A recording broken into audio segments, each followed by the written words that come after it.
Alright, I'm Kirx, and this is the first episode of my Players Explained series, where I go through a game-winning play by myself or one of my teammates and discuss the reasoning behind our decisions.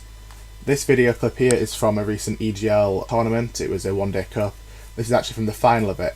It was best of 5 and we'd lost the first 2 maps, so if we lost this map we were out. This is the overtime of this Slum CTF game. On the first side of the overtime, our opponents kept flagging about 2 minutes 30, so we knew that we had to be quite aggressive with our strategies in order to win this. So let's get straight into it.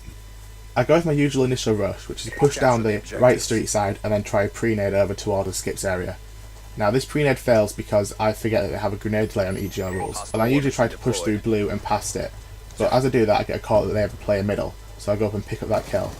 Now we now have 2 players down, so I'm going straight for a flag cap because it's overtime. Now just to pause it here to explain something. In CTF, the flag carrier on the minimap is delayed. This means that it will only show my progress with the flag across the map about every 5 seconds or so.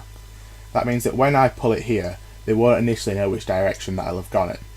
Now usually when a team attacks from this side, they'll grab the flag and they'll go back up blue stairs, through blue and down the street to cap the flag.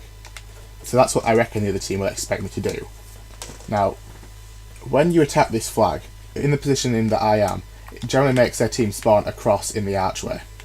Because that map won't have updated, I'm expecting him to think that I'll have pushed back through blue, and so expecting this player to push up the street and then shoot across the skips area here, which is why I put this smoke here, because it adds to the confusion and he won't be able to see me.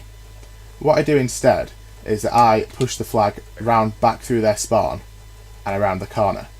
Now this will block off the archway spawn that they would have normally gotten, and it will also confuse them because they'll probably started to move for me coming through blue and then realise that I've gone a different area.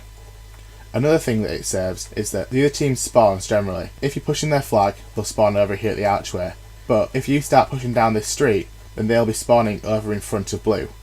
Now front of blue is fairly far away from me, and it's also the furthest possible spawn they can get away from my team's flag, which is what I want in overtime because overtime's all about the quickest flag cap wins. As I push back up this street, you'll see that that smoke grenade from earlier comes in handy again, because the minimap will now have updated and they'll have seen that I've pushed the flag up this street side, so they'll want to start moving across to cut me off. But they can't see me because the smoke grenade is blocking their line of sight. Now that I've gotten the flag out of their base, this is all about my teammates getting my cut-offs so that I can run the flag home. Now if I look quickly at this map here, you can see I have one player near me, which is Aids, who is looking straight across skips to where they'll be spawning, so they can't rotate straight across and get the kill on me. I also have another player, which is Blade Dylan, who's in Graves, who starts to push the middle of the map for their rotation through blue. He gets a massive double kill to really made this flag cap, and then Aiden follows it up with a really important kill in the third. This basically gives me a fairly easy ride home, but the other team starts calling a hellstorm. I'll just pause it for a second. When the team's calling a hellstorm, what's important is for us to split up, because the further we are apart, the less likely it is that the hellstorm would kill all of us. And so if the hellstorm gets me, there should be one of them to pick up the flag and complete the flag cap. Fortunately, I managed to get into garage just in time before it lands and get a quick flag cap there in 36 seconds to win the map for my team.